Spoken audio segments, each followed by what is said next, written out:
Hello အားလုံးပဲမင်္ဂလာပါ Mascot Sequence Painting Studio မှာကြိုဆိုပါရစေ။အခုတစ်ခေါက်ကတော့ကျွန်တော် Mascot ကထုတ်တဲ့အလင်းဘေးခုတစ်မျိုးနဲ့မိတ်ဆက်ပေးမှာပဲဖြစ်ပါတယ်။ဒီအလင်းဘေးခုကိုကျွန်တော်တို့စထုတ်ခဲ့တဲ့ရည်ရွယ်ချက်ကတော့ DOS တွေကိုဒီပုံကူးပေးနေအောင်ပဲဖြစ်ပါတယ်။နောက်တစ်ခုကကျွန်တော် UV figure တွေကိုပြည်တွင်းမှာဝယ်မရခဲ့ရင်အသုံးပြုဖို့အတွက်ရည်ရွယ်ပြီးထုတ်ထားတာပဲဖြစ်ပါတယ်။ဒီခုမှာကျွန်တော်ရဲ့ထုံးစံအတိုင်းပဲ Pin Registration System ကိုအသုံးပြုလို့ရအောင်ကျွန်တော်တို့ပုံစံထွင်ပြီးတော့ဖန်တီးထားတာပဲဖြစ်ပါတယ်ပထမဆုံးကျွန်တော်တို့ဖလင်နဲ့ဘောင်ကိုတင်မယ်နော်ပြီးရင်ကျွန်တော်တို့ဘောင်ပေါ်မှာအဝတ်နဲ့စာနဲ့အုပ်မယ်ပြီးရင်ကျွန်တော်တို့အဝတ်အနက်ရောင်ပေါ်မှာဖော့ကိုတင်မယ်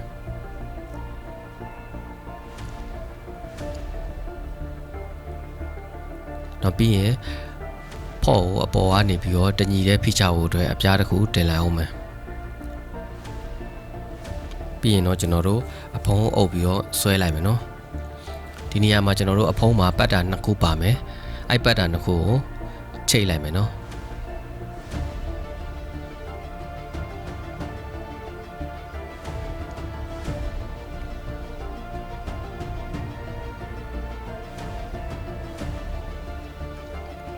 ချိတ်ပြီးရင်ကျွန်တော်တို့ပြုတ်ထွက်မသွားအောင်လို့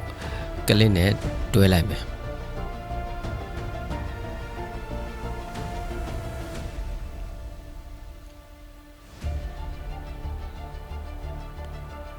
နောက်ပြီးရင်ဖိချပြီးတော့ကျွန်တော်တို့အောက်ခြေကပတ်တာနှစ်ခုကိုထပ်ပြီးတော့တက်မယ်နော်ဒီမှာကျွန်တော်အောက်ခြေမှာလည်းပတ်တာနှစ်ခုပါသေးတယ်ဘယ်တစ်ခုညာတစ်ခုနော်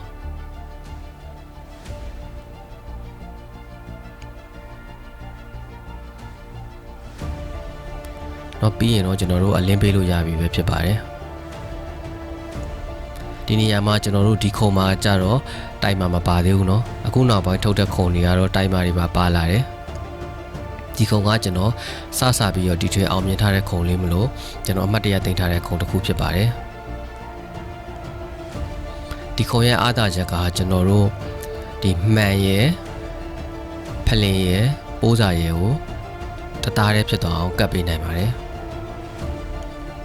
ကျွန်တော်တို့ပြီးတော့အလင်းပြပြီးသွားရင်တော့အကုန်လုံးကိုပြန်ဖြုတ်ပြီးတော့ဘောင်ကူးတဲ့အစဉ်ပြီးပြီပဲဖြစ်ပါတယ်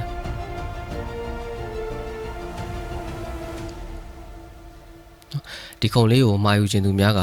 Mascot မှာဆက်သွယ်ပြီးမှာယူနိုင်ပါတယ်အခုအလင်းပြကုံကြောင်းရှင်းပြတဲ့သင်ခန်းစာကိုကျွန်တော်ဒီမှာပဲရပ်ပါမယ်အားလုံးကျေးဇူးတင်ပါတယ်